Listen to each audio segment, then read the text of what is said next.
জুবিনদাৰ আমি দেখিছোঁ যে চাৰ্জশ্বিটখন দাখিল কৰিলে, চাৰ্জশ্বিটৰ পৃষ্ঠাবোৰ ওলাইছে।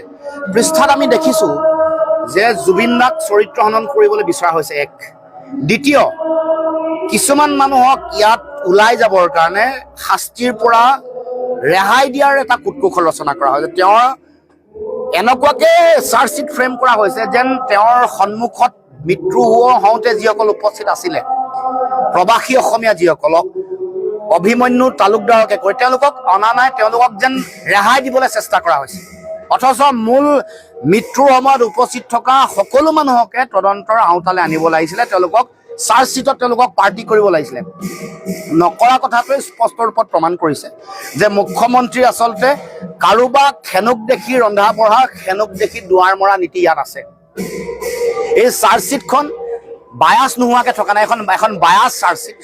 এই চাৰ্জশ্বিটত মুখ্যমন্ত্ৰী নিজা ইচ্ছা কৰি আৰু কথাবোৰ যে আগতীয়াকৈ কৈ দিছে হত্যা কৰা হৈছে, ছিংগাপুৰত আকৌ কৈছে কোনো ধৰণৰ হত্যাৰ কথা নাই, ইয়াতে তেওঁলোকে এটা স্বাভাৱিক মৃত্যু বা বেলেগ ধৰণৰ এই যে যিটো কণ্ট্ৰাডিকশ্যন, এইটোৱে আইনী ব্যৱস্থাটোত যাতে যিসকল অপৰাধী আছে তেওঁ অত্যন্ত ঘনিষ্ঠ চামকানু মহন্তসকল ন্যায়িক ব্যৱস্থাটোক হাৰি যোৱাৰ বাটটো মুখ্যমন্ত্ৰীয়ে নিজে উলিয়াই দিছে। আৰু মুখ্যমন্ত্ৰীয়ে বাৰে বাৰে কৈ দিয়া কথাবোৰো ন্যায়িক ব্যৱস্থাত কনচিডাৰ কৰিব, এইবোৰ পিছত বিবেচনালৈ আহিব, ক'ব যে আচলতে গোটেইখন বায়াছ, ইয়াত কাৰোবাক সহায় কৰিব বিচৰা হৈছে। গতিকে ন্যায় ব্যৱস্থা যেতিয়াই আগবাঢ়িব, শ্যামকানু হাৰি যাব, সিদ্ধাৰ্থ হাৰি যাব, নিৰ্বাচনলৈকে নিৰ্বাচনৰ বৈতৰণি পাৰ হ'বৰ কাৰণে কৈ আছে নহয় জনগণে বিচৰা ধৰণে চাৰ্জশ্বিট। আৰে জনগণৰ ধৰণে বিচৰা ধৰণে চাৰ্জশ্বিট নালাগে, জুবিন দাই ন্যায় পৰা ধৰণে চাৰ্জশ্বিট পাব লাগিব।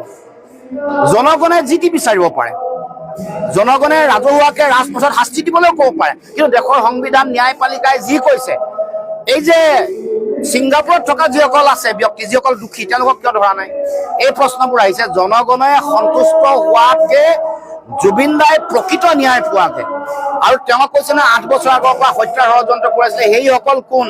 তেওঁ মুখ্যমন্ত্ৰী হৈ জুবিন দাক যোৱা 5 বছৰে বা এইবাৰ ছিংগাপুৰত কিয় নিৰাপত্তা দিব নোৱাৰিলে, সেইবোৰ কথাও জনগণে প্ৰশ্ন উত্থাপন কৰিছে।